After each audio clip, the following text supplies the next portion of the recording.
like the peak of these pure mm, completely scammy coins, and that was definitely really terrible. And I feel like we have less, despite cryptocurrency as a whole being bigger, we actually have quite a bit less of that now. But then, of course, there's this spectrum of things that are not completely scams, and then things that are not scams and that are technically totally fine projects, but where their community is just incredibly sketchy, and then all the way to things that are where the community is nice, but maybe the project is just fundamentally incapable of achieving what it's trying to do, and the community doesn't realize, and then really good projects, right? So, like, if you want to go a step, like, if that's 100% scam, then what would I call, like, say 80% scam? Well, like Bitcoin SV is one example. This is Craig Wright's fork of Bitcoin. Like, theoretically, it's a blockchain, right? It's a fork of Bitcoin. It has 512 megabyte blocks. If you really wanted to, you could use the blockchain. It satisfies the properties that you can send transactions onto it. You can probably use it as a backup to store your files if you really wanted to, just because it has so much space. It might fail, but like but at the same time, like, as we basically said, like, Craig Wright is a scammer, and like half the community is just totally batshit insane. So the humans of a particular cryptocurrency is what makes for a scam, and not like the humans at the top that have a voice, right, guiding the community. Yeah, like, I think, in the case of BSV, like, the humans, they make just completely wrong and just obviously wrong claims about like what BSV is capable of accomplishing, and like what it conceivably could accomplish. And like, there's just a lot of aspects of it that make it feel like a money grab. So that's one example. And then, you gotta go a bit further, and then, you have like the Trons of the world. And like, that's a platform, you can use it, you can do stuff on it. But at the same time, like, they did plagiarize the IPFS white paper, and then, they so there's scammy qualities. Yeah. See, the thing that throws me off a lot, which makes it very difficult for me, is that most coins, but the ones that make me feel like are scammy, have a large community of people that are super positive about it, like, Yes. and they'll write to me. Now that said, sort of on the flip side of that, Bitcoin people are also very positive. There's some sense, and the reason I was having like squinty eyes looking at Bitcoin for quite a while is like, why is everyone so positive? I was getting total cult vibes. Like the ideas are not grounded in truth, but are grounded in an obsession of like when you can artificially conjure up a truth, which is why I was a little bit like worried about Bitcoin. I think I've learned a lot since then, to where like I learned to separate the community from the ideas, and I think Bitcoin is a revolutionary idea on many fronts, but still a community that's like dogmatically excited about something, whatever that is, makes me skeptical. Maybe it's just like my upbringing, but when everybody's really excited about something, it makes me skeptical. And but it also makes me difficult to decide what is a scam or not, because some of the most exciting ideas in this world have a community of people who are excited about it, right? Because it's, I don't know. I think space exploration is super exciting, and there's people, I know a lot of them, that are exceptionally excited about space exploration. Does that mean it's a scam? No. So I don't know what to do with that, and so mostly I just try to stay away, I suppose. But it's unfortunate, because I'm sure there's a lot of exciting technologies in that space. I mean, like in the case of Bitcoin, like I would definitely not call Bitcoin a scam. Right.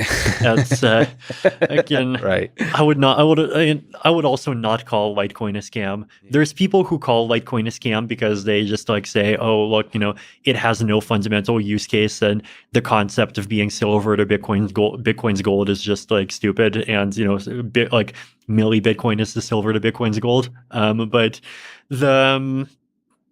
at the same time, like, if you have these people who just, they do seem to earnestly believe this, and like they are trying to just like make Litecoin be Litecoin as best as they can, then like that's, to me, that's enough for it to not be a scam. Yeah. And then, so yeah, I think the biggest gray area is definitely between like projects that are earnest but they have just all sorts of these like different combinations of flawed qualities to them. Yeah. I mean, the ones that legitimately is a scam is when the key people that are at the head of the project are intentionally lying. And I think as long as the intent is to try to do good in the world, even if your actual implementation of that is flawed, I think that's not a scam. It could be flawed ideas, it could be wrong ideas, but it's not a scam. I'm learning to navigate this space. Yeah, it's definitely a very challenging space to navigate. I mean, it's in some ways a reflection of the world at large. Yeah. And as we've said, maybe offline, that the fact that money is involved makes it a little bit more complicated. That lives can be ruined by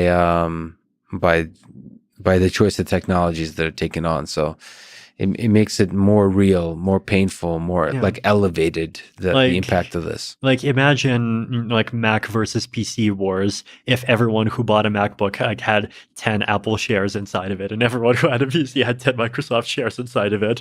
And then you had, the elites who bought their Macs back in 1983 and then they spent $500 dead, and now they have $40 million and they just think that they're these gurus who understands the future of finance and geopolitics, and they make theories about why, Apple is the one that's going to bring freedom to the world, and Windows is like, so secretly aligned with the axis of evil. Oh, that's brilliant. So this is so brilliant. So I think the right way to think about this is we map some of the cryptocurrency battles into the space of like Emacs versus Vim or Apple versus PC. If there was some stock that came along with each implementation of the, each PC, each Mac. That's fascinating. This is 100% correct. 100% correct. Because then that really energizes the armies of people debating over this in a way that something without money does not. Okay, let me ask you about something really fascinating that you are also excited about, which is longevity, anti-aging. You have donated money to the Sense Foundation. So you have an interest in this whole space of lifespan research. What's your vision here? Or what do you hope to see in anti-aging and longevity research? I think I hope to see the concept of seeing your parents and grandparents die just slowly disappear from the public consciousness as an experience that happens over the course of half a century, the same way that getting lost in a city slowly disappeared over the public consciousness over the last 50 now that we have smartphones. The thing you have from Nick Bostrom, the essay pinned in your Twitter, argues that essentially that death is almost unethical. Like the fact that we don't do something about this thing that this in the essay is a dragon that keeps like murdering everybody around us, including our parents and grandparents, is like the fact that we don't try to do something aggressively about that dragon doesn't make any sense. So you think this is a battle worth fighting, a battle for immortality, or at least longevity? I'd say absolutely, and I'd say it's a battle where we're really have started over the last 5 years in particular to see the first cracks of humanity starting to make things that look like they'll turn into victories. Do you think humans can eventually live forever? And maybe as a side comment to that, what technology do you think will enable that? Is it genetic modification? Is it cloning? Is it uploading your mind? Define forever. Like, are we talking 1,000 years, 1,000,000, 10 to the 14, 10 to the 45? Well, let's start as I tweeted today. Eventually, everything, the universe will be filled with supermassive black holes. So that forever, maybe like backtracking to where we'll have 10 to the 16 years to figure it out. Yes, exactly. Maybe travel between the multiverse, between the different universes, the multiverse. I mean, but forever meaning like, millennia. I definitely think that we can get there. I definitely think that it's the sort of thing that's going to take an insanely huge amount of work. And I definitely think it's the sort of thing where, once we figure out the first crop of problems and like people start living to 150, we'll just realize that there's like 10 other problems that kill you half as slowly and we'll have to do more work. But, the good news is that this is Aubrey's longevity escape velocity argument that if you get everyone to live to 150 now, then you have half a century to fix all those other problems as well. So Yeah. I'm optimistic for that reason. I think you definitely do not want to underestimate human ingenuity, especially over the long term. Like just to look at what happens to computers between the ENIAC in 1950 and where we are in 2020, right? Like that's a span of 70 years. So like, both of us, I think with, even just present day technology, I have like at least 70 more years to live. So just like imagine what kind of sea change will happen in biomedicine during that time.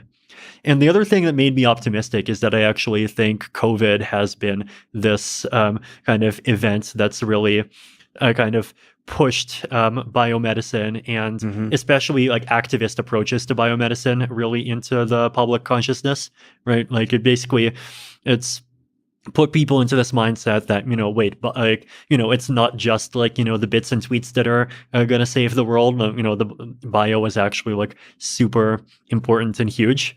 And ultimately what's ending COVID basically is the vaccines, and the vaccines have just been amazing. And if you can take that energy and start and also like this I think philosophical attitude that I've noticed, like I think the way that I would describe the philosophical attitude here, this is going more depth first, is that I think the way that I kind of interpret part of what I would call late 20th century ideology is that there is this mentality that, nature is good and disruptions from nature are bad, and generally you want to minimize disruptions from nature. And like this exists everywhere in the political spectrum, right? So there's nature as in literal nature, and my view is that like the right-wing version of that is markets as nature, right? Markets as nature. That's yeah, right. like the way that like that kind of philosophy talks about markets and like the goal of not interfering with them, like it is very kind of like nature styled. And then of course the conservative one, which is like traditional culture that existed before the activists started controlling everything as also being a kind of nature. But the 21st century attitude and like really COVID has like flipped a lot of minds, because with COVID, what's happened is that, well, no, like it's not, nature is not safe, right? The default is like, untold misery and suffering in tens of millions of